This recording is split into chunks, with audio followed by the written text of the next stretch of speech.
Mi nombre es Federico Copta, soy biólogo, presidente del Foro Ambiental Córdoba, asociación civil, y desde hace más de 30 años trabajo en el campo de las organizaciones no gubernamentales, por un lado por educación ambiental y a partir del Foro Ambiental Córdoba en la incidencia en políticas públicas ambientales desde la ciudadanía. El río Suquía es la columna viva sobre la que se configuró la ciudad de Córdoba. Su agua le dio vida a sus habitantes y su cauce y sus barrancas configuraron dónde se iban a establecer las calles y los barrios. Para poder comprender cómo esto ha sucedido, podemos ver, por ejemplo, un bosquejo geológico y geomorfológico elaborado por los geólogos Quintana Salvat, Barbeito y Menso. Vemos allí un valle que corre de este a oeste, que a su vez fue configurando tanto la ciudad como los movimientos de aire. Esto tiene que ver con que la ciudad se estableció en un pozo y este eje es transversal a los vientos dominantes que son norte y sur. Por esto, la contaminación atmosférica en Córdoba es mayor justamente por la falta de renovación de aire a nivel horizontal, como también por inversión térmica, la falta de renovación a nivel vertical. Estos autores generaron también un mapa de peligro de inundaciones, de erosión y de anegamiento que podemos tener en cuenta a la hora de considerar cómo urbanizar la ciudad de Córdoba. Estos elementos son fundamentales para disminuir los riesgos que pueda sufrir la población a nivel hidrológico. Por otra parte, podemos nosotros pensar, como habitantes de Córdoba, que estamos a salvo del riesgo hidrológico en la ciudad porque hemos ido domesticando el río a lo largo de muchos años. El dique San Roque en 1890, luego la sistematización del río Suquía, del arroyo La Cañada. Sin embargo, no es así.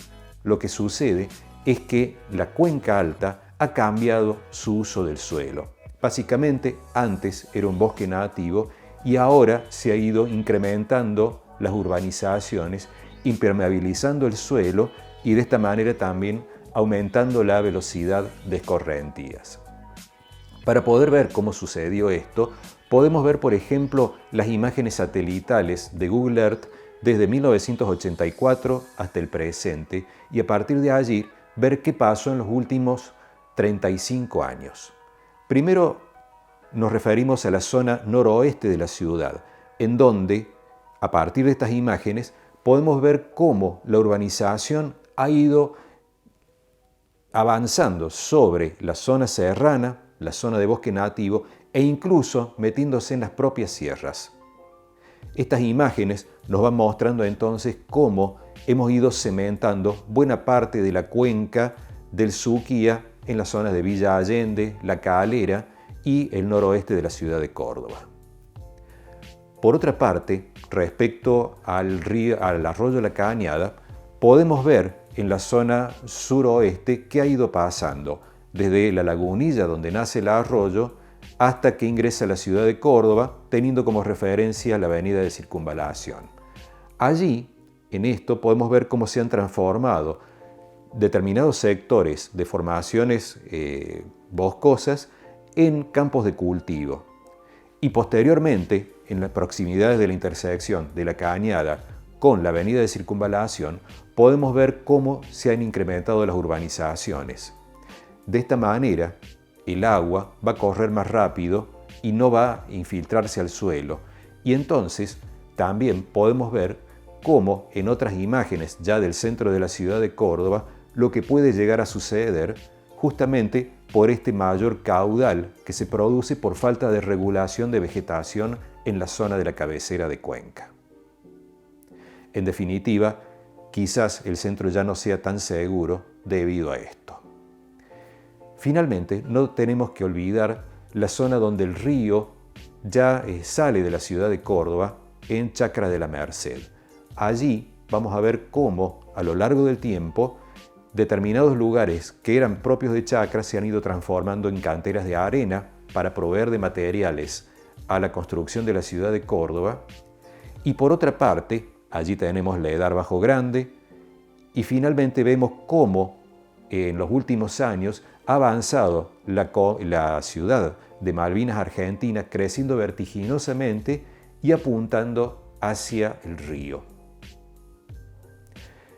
Cuando consideramos el Suquía y la Cañada, también lo tenemos que considerar que están heridos de muerte. Y esta herida de muerte tiene que ver con la contaminación que producimos los seres humanos, particularmente con efluentes cloacales. Tenemos por día más de 30 desbordes cloacales que son vertidos al arroyo de la Cañada y al río Suquía. Estos desbordes cloacales sobresalen en las calles, se vierten en las calles y van por desagües pluviales a ser vertidos a los cursos de agua, como podemos ver en estas imágenes de desbordes que llegan hasta la Cañada. Por otra parte, tenemos el aporte de distintas plantas de tratamiento de efluentes cloacales de barrios ciudades o, por ejemplo, la que trabajaba en barrio Inaudi, y en estas imágenes vemos cómo en el canal Anizacate hace aportes de efluentes cloacales crudos o prácticamente crudos al arroyo de la Cañada. Vemos su color grisáceo y también podemos ver cómo el mayor caudal de la Cañada está constituido por efluentes cloacales. Finalmente, en la parte baja del río, en donde se produce el vertido de los efluentes de Bajo Grande, allí podemos decir prácticamente que el río muere. Y muere sencillamente porque no hay formas de vida compatibles con aguas superficiales en ese lugar, ya que la cantidad de materia orgánica que se vierte en ese lugar hace que las bacterias consuman todo el oxígeno y entonces no puede haber peces y otras formas de vida compatibles con la vida acuática.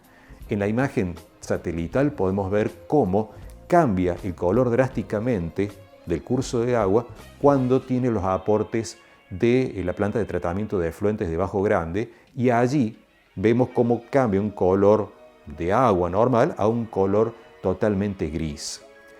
También podemos ver que se incrementa notablemente el caudal debido a que justamente la cantidad del volumen de vertidos de efluentes cloacales hacen que prácticamente en la época seca duplique el caudal del río Suquía debido a efluentes. Estos son contaminantes que nosotros estamos endosando a otras localidades. Lo estamos endosando a Capilla de los Remedios, a Río Primero, a Santa Rosa de Río Primero y finalmente a esta joya natural que es la laguna de Ancenús o Mar Chiquita, que es un sitio hemisférico de aves migratorias y también futuro parque nacional. En definitiva, cuando nosotros pensamos en un Suquía urbano, tenemos que contemplar, por un lado, lo que son los peligros de orden de inundaciones, de erosión y de anegamiento, y también tenemos que considerar la cuenca completa. Tenemos que saber de dónde viene el agua, hacia dónde va, qué le vertimos al agua y finalmente qué ha pasado con el bosque nativo en la zona de la cabecera de cuenca que regulaba el agua de las precipitaciones.